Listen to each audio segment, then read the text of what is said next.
Welcome to Stories and Tales, the channel that brings you fascinating stories from around the world. Today, we present The Four White Swans by Louey Chisholm, a tale of love, loyalty, and courage that has captured the hearts of readers for generations. Set in a magical kingdom, this story follows the journey of four siblings who must complete a series of impossible tasks to break a powerful curse that has befallen upon them. With its timeless themes and enchanting characters, The Four White Swans is a story that will stay with you long after the final page. Now, sit back and relax, and let me tell you this story. In the days of long ago there lived in the green Isle of Erin a race of brave men and fair women, the race of the Dedanans. North, south, east, and west did this noble people dwell, doing homage to many chiefs.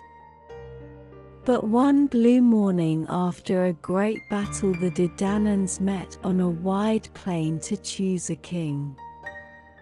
"Let us," they said, "have one king over all. Let us no longer have many rulers." Forth from among the princes rose five well fitted to wield a scepter and to wear a crown. Yet most royal stood Bovderg and Lur. And forth did the five chiefs wander, that the Dedanan folk might freely say to whom they would most gladly do homage as king. Not far did they roam, for soon there arose a great cry, "Bovderg is king! Bovderg is king!" And all were glad, save Lur. But Lur was angry, and he left the plain where the Dedanan people were, taking leave of none, and doing Bovderg no reverence. For jealousy filled the heart of Lur. Then were the Dedanans wroth, and 100 swords were unsheathed and flashed in the sunlight on the plain. "We go to slay Lur who doeth not homage to our king and regardeth not the choice of the people." But wise and generous was Bovderg, and he bade the warriors do no hurt to the offended prince. For long years did Lur live in discontent, yielding obedience to none. But at length a great sorrow fell upon him, for his wife, who was dear unto him, died, and she had been ill but 3 days. Loudly did he lament her death, and heavy was his heart with sorrow. When tidings of Lur's grief reached Bovderg, he was surrounded by his mightiest chiefs. "Go forth," he said, "in 50 chariots go forth. Tell Lur I am his friend as ever, and ask that he come with you hither. 3 fair foster children are mine, and one may he yet have to wife, will he but bow to the will of the people, who have chosen me their king." When these words were told to Lur, his heart was glad. Speedily he called around him his train, and in 50 chariots set forth. Nor did they slacken speed until they reached the palace of Bovderg by the great lake. And there at the still close of day, as the setting rays of the sun fell athwart the silver waters, did Lur do homage to Bovderg. And Bovderg kissed Lur and vowed to be his friend forever.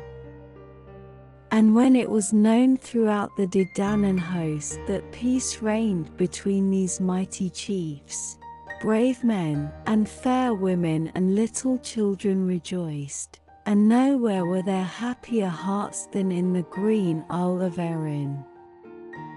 Time passed, and Ler still dwelt with Bovderg in his palace by the great lake.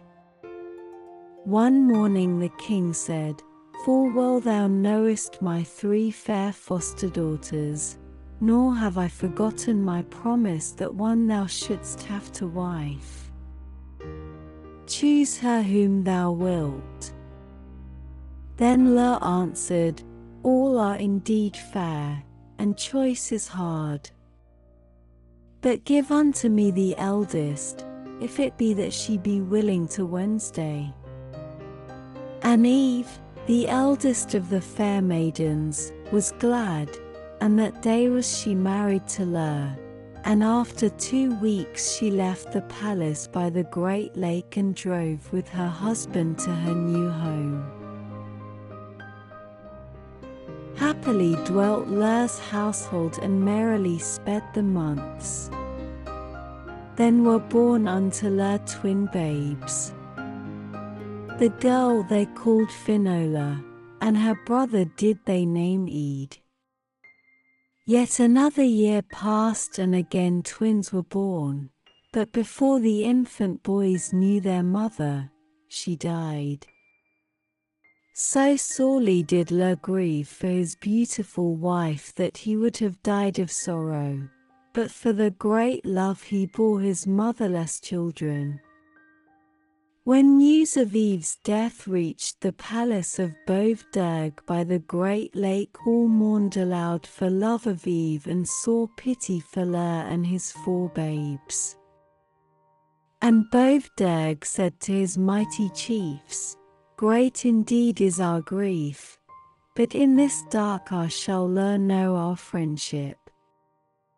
Ride forth, make known to him that Eva, my second fair foster child, shall in time become his wedded wife and shall cherish his lone babes."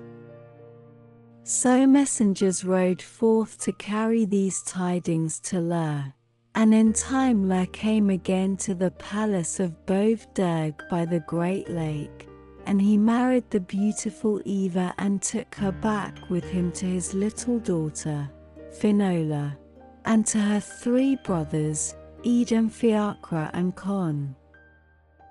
For lovely and gentle children they were, and with tenderness did Eva care for the little ones who were their father's joy and the pride of the Dedanans. As for Ler, so great was the love he bore them, that at early dawn he would rise, and, pulling aside the deerskin that separated his sleeping room with theirs, would fondle and frolic with the children until morning broke. And Bovderg loved them well nigh as did Ler himself. Ofttimes would he come to see them, and ofttimes were they brought to his palace by the great lake. And through all the green isle, where dwelt the Dedanan people, there also was spread the fame of the beauty of the children of Ler. Time crept on, and Finola was a maid of 12 summers. Then did a wicked jealousy find root in Eva's heart, and so did it grow that it strangled the love which she had borne her sister's children. In bitterness she cried, "Ler careth not for me, to Finola and her brothers hath he given all his love." And for weeks and months Eva lay in bed planning how she might do hurt to the children of Ler. At length, one midsummer morn, she ordered forth her chariot, that with the 4 children she might come to the palace of Bovderg. When Finola heard it, her fair face grew pale, for in a dream had it been revealed unto her that Eva, her stepmother, should that day do a dark deed among those of her own household.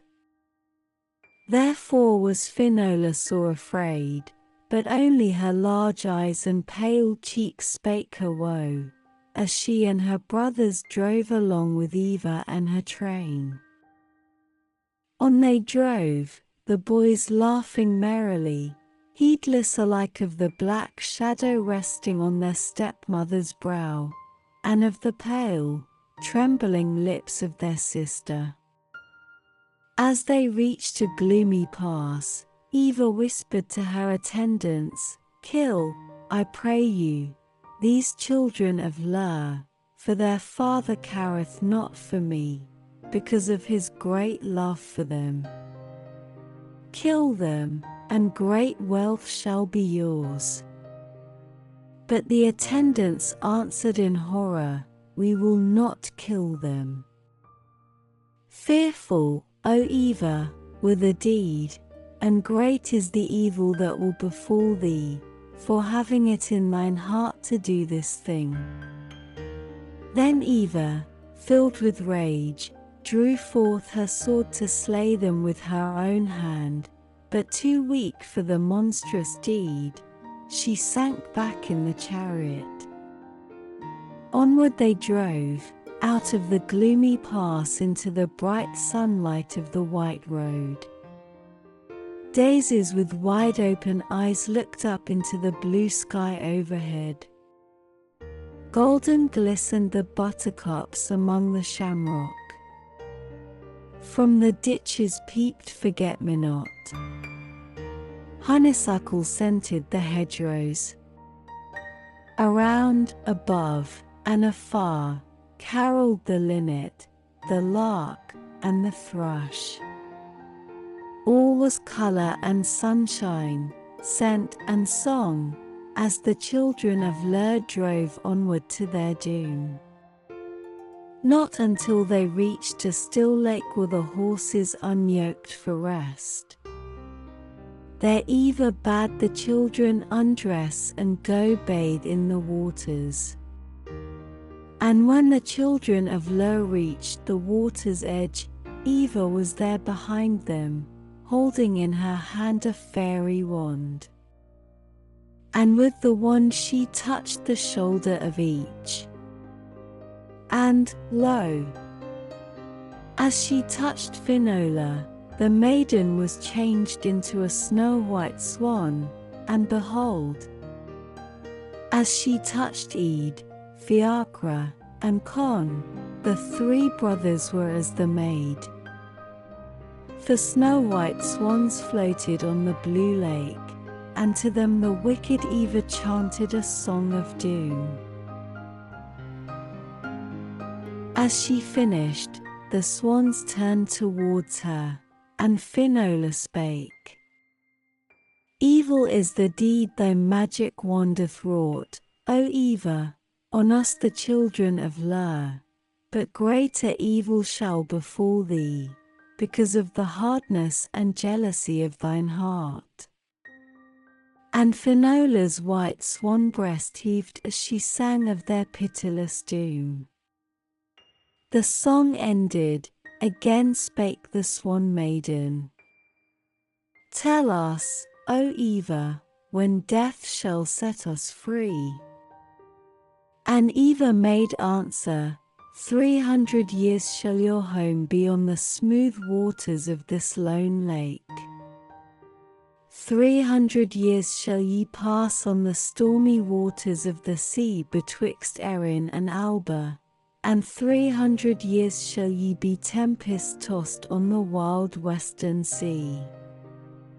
Until Decabe the queen of Lagnan, and the good saint come to Erin, and ye hear the chime of the Christ bell, neither your plaints nor prayers, neither the love of your father Ler, nor the might of your king, Bovderg, shall have power to deliver you from your doom. But lone white swans though ye be, ye shall keep forever your own sweet Gaelic speech, and ye shall sing, with plaintive voices, songs so haunting that your music will bring peace to the souls of those who hear. And still beneath your snowy plumage shall beat the hearts of Finola, Eid, Fiacre, and Con, and still forever shall ye be the children of Lur. Then did Eva order the horses to be yoked to the chariot, and away westward did she drive. And swimming on the lone lake were 4 white swans. When Eva reached the palace of Bovderg alone, greatly was he troubled lest evil had befallen the children of Lur. But the attendants, because of their great fear of Eva, dared not to tell the king of the magic spell she had wrought by the way. Therefore Bovderg asked, "Wherefore, O Eva, come not Finola and her brothers to the palace this day?" And Eva answered, "Because, O king, Lur no longer trusteth thee, therefore would he not let the children come hither." But Bovderg believed not his foster daughter, and that night he secretly sent messengers across the hills to the dwelling of Lur. When the messengers came there, and told their errand, great was the grief of the father. And in the morning with a heavy heart he summoned a company of the Didanans, and together they set out for the palace of Bovderg. And it was not until sunset as they reached the lone shore of Lake Davra, that they slackened speed. Lur alighted from his chariot and stood spellbound. What was that plaintive sound? The Gaelic words, his dear daughter's voice more enchanting even than of old, and yet, before and around, only the lone blue lake. The haunting music rang clearer, and as the last words died away, for snow-white swans glided from behind the sedges, and with a wild flap of wings flew toward the eastern shore. There, stricken with wonder, stood Lur. "Know, O Lur," said Finola, "that we are thy children, changed by the wicked magic of our stepmother into 4 white swans." When Lur and the Didanan people heard these words, they wept aloud. Still spake the Swan Maiden, 300 years must we float on this lone lake, 300 years shall we be storm-tossed on the waters between Erin and Alba, and 300 years on the wild western sea. Not until Decabe the queen of Lagnan, not until the good saint come to Erin and the chime of the Christ bell be heard in the land, not until then shall we be saved from our doom. Then great cries of sorrow went up from the Didanans, and again Lur sobbed aloud. But at the last silence fell upon his grief, and Finola told how she and her brothers would keep forever their own sweet Gaelic speech, how they would sing songs so haunting that their music would bring peace to the souls of all who heard. She told, too, how, beneath their snowy plumage, the human hearts of Finola, Eid, Fiacre, and Con should still beat, the hearts of the children of Lur. Stay with us tonight by the lone lake, she ended, and our music will steal to you across its moonlit waters and lull you into peaceful slumber. Stay, stay with us. And Lur and his people stayed on the shore that night and until the morning glimmered. Then, with the dim dawn, silence stole over the lake. Speedily did Ler rise, and in haste did he bid farewell to his children, that he might seek Eva and see her tremble before him.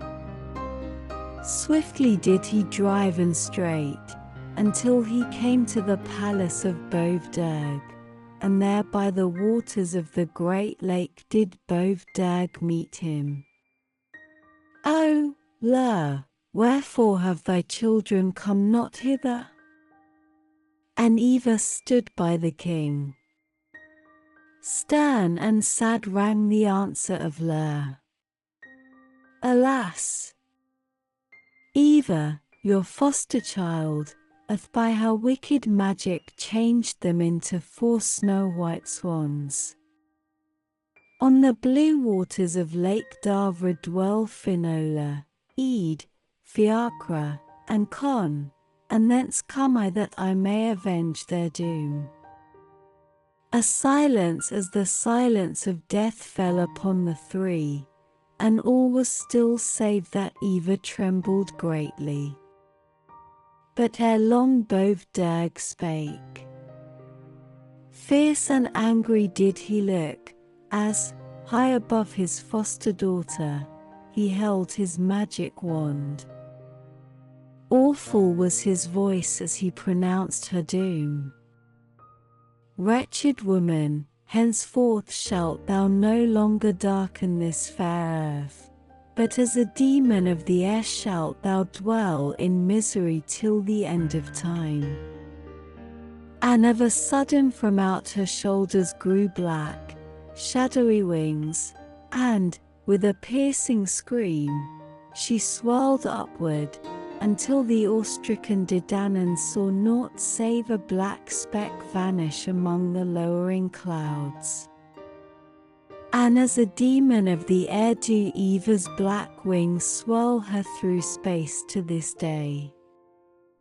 But great and good was Bovderg. He laid aside his magic wand and so spake, "Let us, my people, leave the great lake, and let us pitch our tents on the shores of Lake Darvra. Exceeding dear unto us are the children of Ler, and I, Bovderg, and Ler, their father, have vowed henceforth to make our home forever by the lone waters where they dwell." And when it was told throughout the green island of Erin of the fate of the children of Ler and of the vow that Bovderg had vowed, from north, south, east, and west did the Dedanans flock to the lake, until a mighty host dwelt by its shores. And by day Finola and her brothers knew not loneliness, for in the sweet Gaelic speech they told of their joys and fears, and by night the mighty Dedanans knew no sorrowful memories, for by haunting songs were they lulled to sleep, and the music brought peace to their souls. Slowly did the years go by, and upon the shoulders of Bovderg and Ler fell the long white hair. Fearful grew the 4 swans, for the time was not far off, when they must wing their flight north to the wild sea of Moyle. And when at length the sad day dawned, Finola told her brothers how their 300 happy years on Lake Darvra were at an end, and how they must now leave the peace of its lone waters for evermore. Then, slowly and sadly, did the 4 swans glide to the margin of the lake.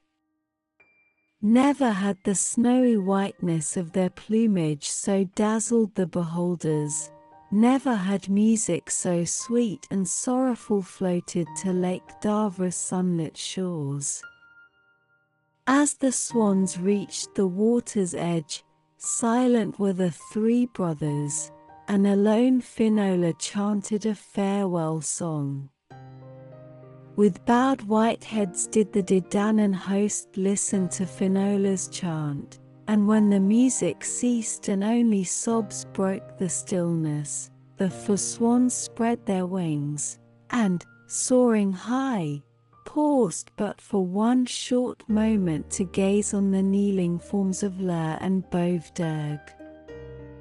Then, stretching their graceful necks toward the north, they winged their flight to the waters of the stormy sea that separates the blue Alba from the green island of Erin.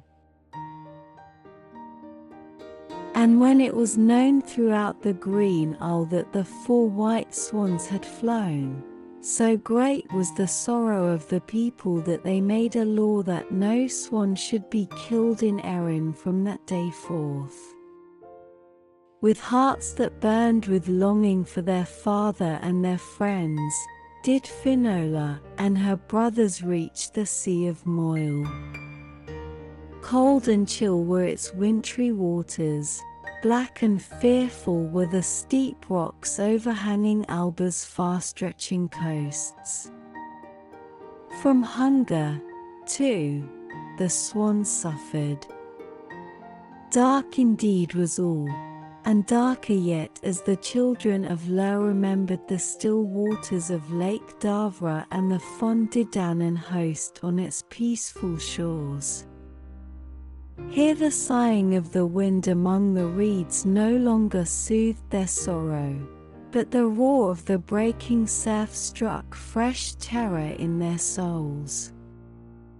In misery and terror did their days pass, until one night the black, lowering clouds overhead told that a great tempest was nigh. Then did Finola call to her Eid, Fiacre, and Con. Beloved brothers, a great fear is at my heart, for, in the fury of the coming gale, we may be driven the one from the other. Therefore, let us say where we may hope to meet when the storm is spent. And Eid answered, Wise art thou, dear, gentle sister.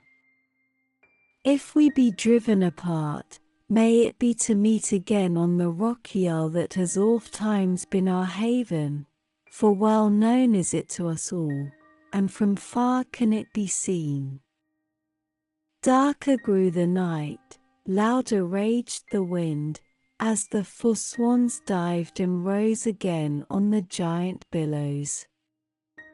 Yet fiercer blew the gale, until at midnight loud bursts of thunder mingled with the roaring wind, but, in the glare of the blue lightning's flashes, the children of Ler beheld each the snowy form of the other. The mad fury of the hurricane yet increased, and the force of it lifted one swan from its wild home on the billows, and swept it through the blackness of the night. Another blue lightning flash, and each swan saw its loneliness, and uttered a great cry of desolation. Tossed hither and thither, by wind and wave, the white birds were well nigh dead when dawn broke. And with the dawn fell calm. Swift as her tired wings would bear her, Finola sailed to the rocky isle, where she hoped to find her brothers. But alas! No sign was there of one of them. Then to the highest summit of the rocks she flew. North, south, east, and west did she look, yet naught saw she save a watery wilderness. Now did her heart fail her, and she sang the saddest song she had yet sung. As the last notes died, Finola raised her eyes, and lo! Con came slowly swimming towards her with drenched plumage and head that drooped. And as she looked, behold, Fiacre appeared, but it was as though his strength failed. Then did Finola swim toward her fainting brother and lend him her aid, and soon the twins were safe on the sunlit rock, nestling for warmth beneath their sister's wings. Yet Finola's heart still beat with alarm as she sheltered her younger brothers, for Eid came not, and she feared lest he were lost forever. But, at noon, sailing he came over the breast of the blue waters, with head erect and plumage sunlit. And under the feathers of her breast did Finola draw him, for Con and Fiacre still cradled beneath her wings. "Rest here, while ye may, dear brothers," she said. And she sang to them a lullaby so surpassing sweet that the sea-birds hushed their cries and flocked to listen to the sad, slow music. And when Eid and Fiacre and Con were lulled to sleep, Finola's notes grew more and more faint and her head drooped, and soon she too slept peacefully in the warm sunlight. But few were the sunny days on the Sea of Moyle, and many were the tempests that ruffled its waters. Still keener grew the winter frosts, and the misery of the Four White Swans was greater than ever before. Even their most sorrowful Gaelic songs told not half their woe. From the fury of the storm they still sought shelter on that rocky isle where Finola had despaired of seeing her dear ones more. Slowly passed the years of doom, until one midwinter a frost more keen than any known before froze the sea into a floor of solid black ice. By night the swans crouched together on the rocky isle for warmth, but each morning they were frozen to the ground and could free themselves only with sore pain, for they left clinging to the ice-bound rock the soft down of their breasts, the quills from their white wings, and the skin of their poor feet. And when the sun melted the ice-bound surface of the waters, and the swans swam once more in the Sea of Moyle, the salt water entered their wounds, and they well-nigh died of pain. But in time the down on their breasts and the feathers on their wings grew, and they were healed of their wounds. The years dragged on, and by day Finola and her brothers would fly toward the shores of the green island of Erin, or to the rocky blue headlands of Alba, or they would swim far out into a dim grey wilderness of waters. But ever as night fell it was their doom to return to the Sea of Moyle. One day, as they looked toward the Green Isle, they saw coming to the coast a troop of horsemen mounted on snow-white steeds, and their armor glittered in the sun. A cry of great joy went up from the children of Llŷ, for they had seen no human form since they spread their wings above Lake Davra, and flew to the stormy Sea of Moyle. "Speak," said Finola to her brothers, "speak, and say if these be not our own Didanan folk." And Eid and Fiacre and Con strained their eyes, and Eid answered, "It seemeth, dear sister, to me, that it is indeed our own people." As the horsemen drew nearer and saw the four swans, each man shouted in the Gaelic tongue, "Behold the children of Llŷ." And when Finola and her brothers heard once more the sweet Gaelic speech, and saw the faces of their own people, their happiness was greater than can be told. For long they were silent, but at length Finola spake. Of their life on the sea of Moyle she told, of the dreary rains and blustering winds, of the giant waves and the roaring thunder, of the black frost, and of their own poor battered and wounded bodies. Of their loneliness of soul, of that she could not speak. But tell us, she went on, tell us of our father, Ler. Lives he still, and Bovderg, and our dear Didanan friends? Scarce could the Didanans speak for the sorrow they had for Finola and her brothers, but they told how Ler and Bovderg were alive and well, and were even now celebrating the feast of age at the house of Ler.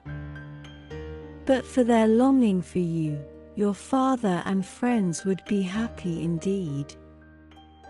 Glad then and of great comfort were the hearts of Finola and her brothers. But they could not hear more, for they must hasten to fly from the pleasant shores of Erin to the sea stream of Moyle, which was their doom. And as they flew, Finola sang, and faint floated her voice over the kneeling host.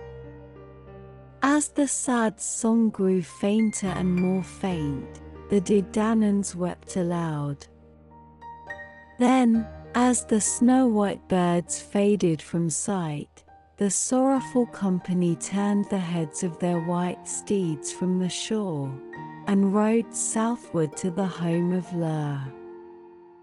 And when it was told there of the sufferings of Finola and her brothers, great was the sorrow of the Didanans.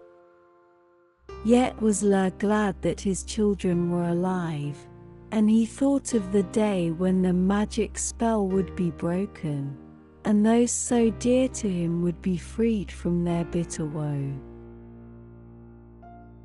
Once more were ended 300 years of doom, and glad were the four white swans to leave the cruel sea of Moyle.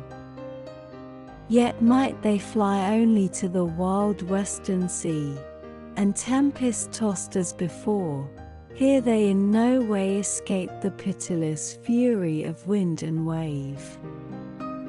Worse than aught they had before endured was a frost that drove the brothers to despair. Well nigh frozen to a rock, they one night cried aloud to Finola that they longed for death. And she, too, would fain have died. But that same night did a dream come to the Swan Maiden, and, when she awoke, she cried to her brothers to take heart. Believe, dear brothers, in the great God who hath created the earth with its fruits and the sea with its terrible wonders.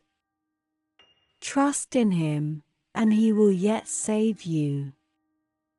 And her brothers answered, We will trust. And Finola also put her trust in God, and they all fell into a deep slumber. When the children of Ler awoke, behold, the sun shone, and thereafter, until the 300 years on the western sea were ended, neither wind nor wave nor rain nor frost did hurt to the four swans. On a grassy isle they lived and sang their wondrous songs by day, and by night they nestled together on their soft couch, and awoke in the morning to sunshine and to peace. And there on the grassy island was their home, until the 300 years were at an end. Then Finola called to her brothers, and tremblingly she told, and tremblingly they heard, that they might now fly eastward to seek their own old home. Lightly did they rise on outstretched wings, and swiftly did they fly until they reached land. There they alighted and gazed each at the other, but too great for speech was their joy. Then again did they spread their wings and fly above the green grass on, until they reached the hills and trees that surrounded their old home. But, alas! Only the ruins of Lur's dwelling were left. Around was a wilderness overgrown with rank grass, nettles, and weeds. Too downhearted to stir, the swans slept that night within the ruined walls of their old home. But, when day broke, each could no longer bear the loneliness, and again they flew westward. And it was not until they came to Enis Glora that they alighted. On a small lake in the heart of the island they made their home, and, by their enchanting music, they drew to its shores all the birds of the west, until the lake came to be called the Lake of the Bird Flocks. Slowly passed the years, but a great longing filled the hearts of the children of Lur. When would the good saint come to Erin? When would the chime of the Christ bell peal over land and sea? One rosy dawn the swans awoke among the rushes of the Lake of the Bird Flocks, and strange and faint was the sound that floated to them from afar. Trembling, they nestled close the one to the other, until the brothers stretched their wings and fluttered hither and thither in great fear. Yet trembling they flew back to their sister, who had remained silent among the sedges. Crouching by her side they asked, "What, dear sister, can be the strange, faint sound that steals across our island?" With quiet, deep joy Finola answered, "Dear brothers, it is the chime of the Christ bell that ye hear, the Christ bell of which we have dreamed through thrice 300 years. Soon the spell will be broken, soon our sufferings will end." Then did Finola glide from the shelter of the sedges across the roselit lake, and there by the shore of the western sea she chanted a song of hope. Calm crept into the hearts of the brothers as Finola sang, and, as she ended, once more the chime stole across the isle.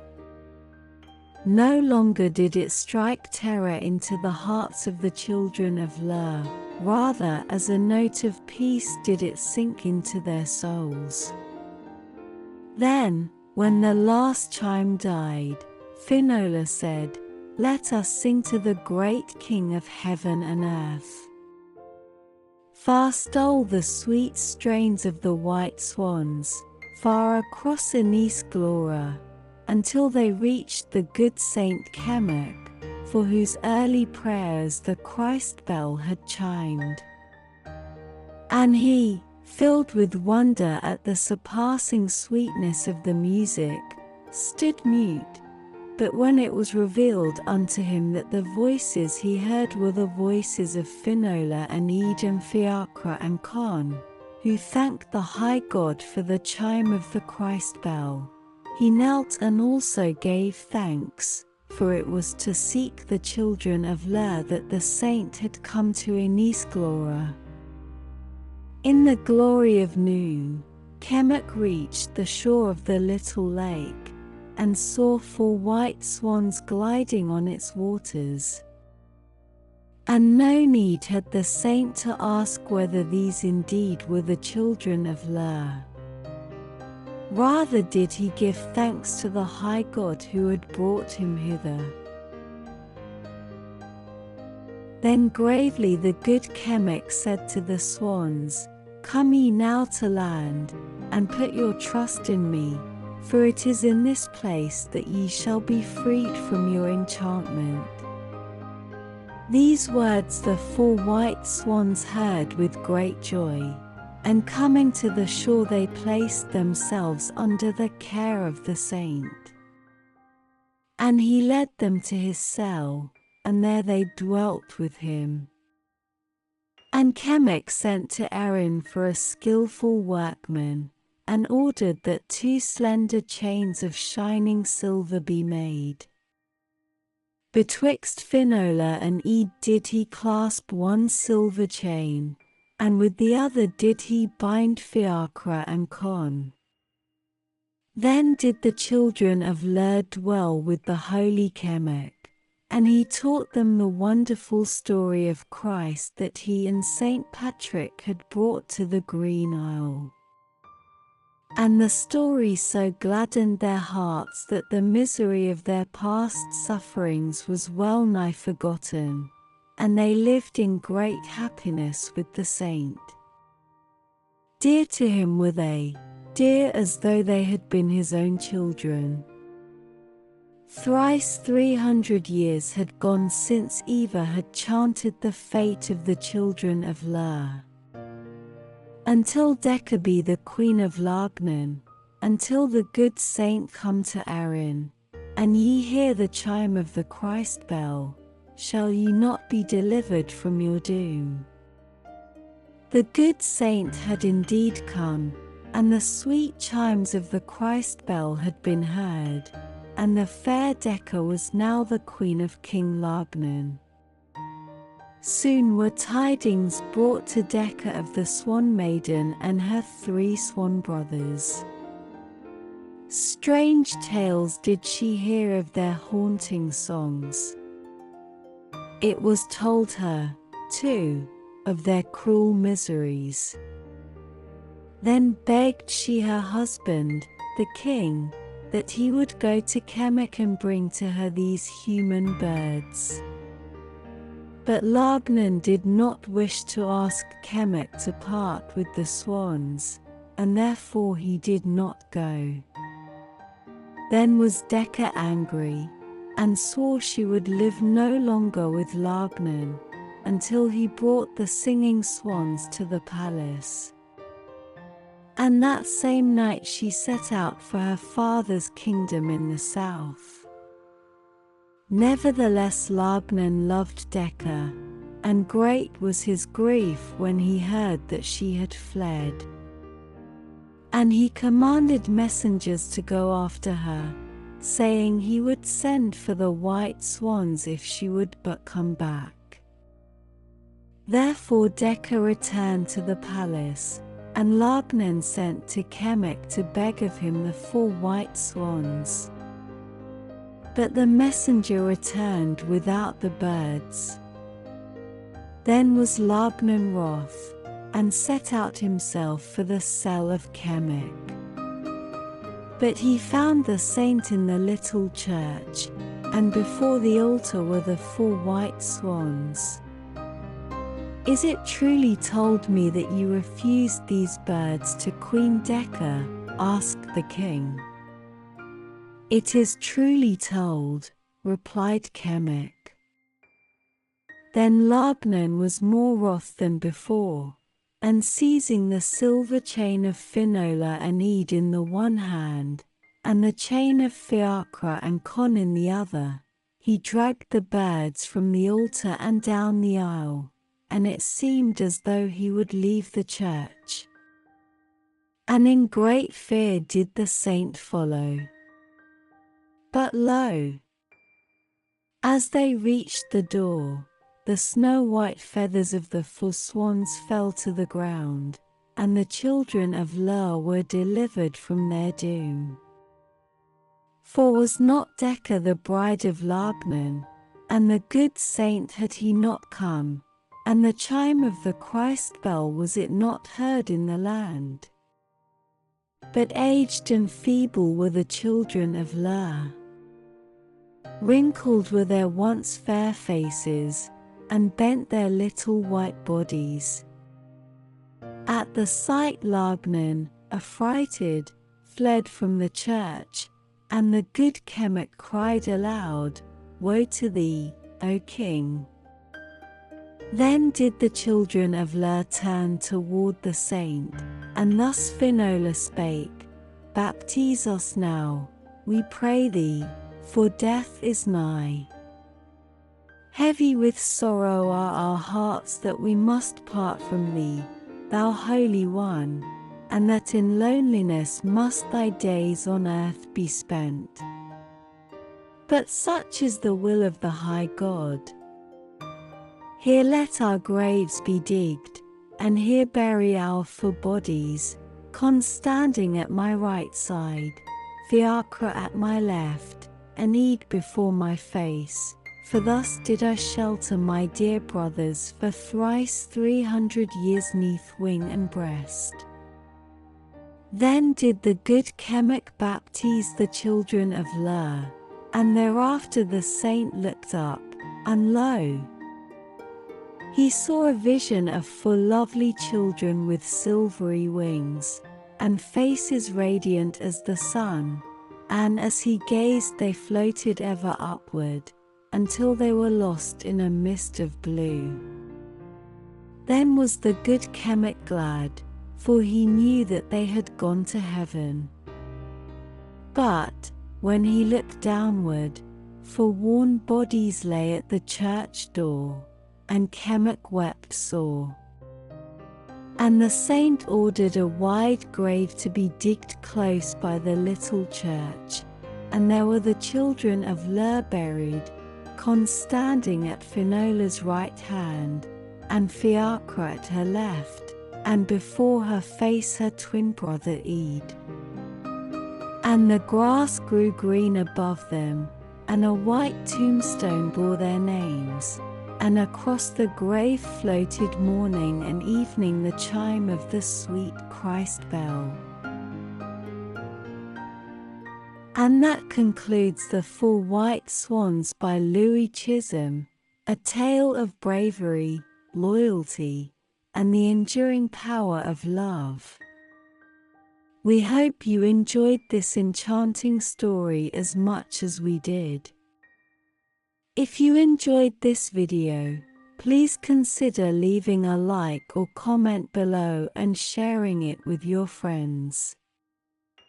And don't forget to subscribe to Stories and Tales for more captivating stories from around the world. Thank you for listening.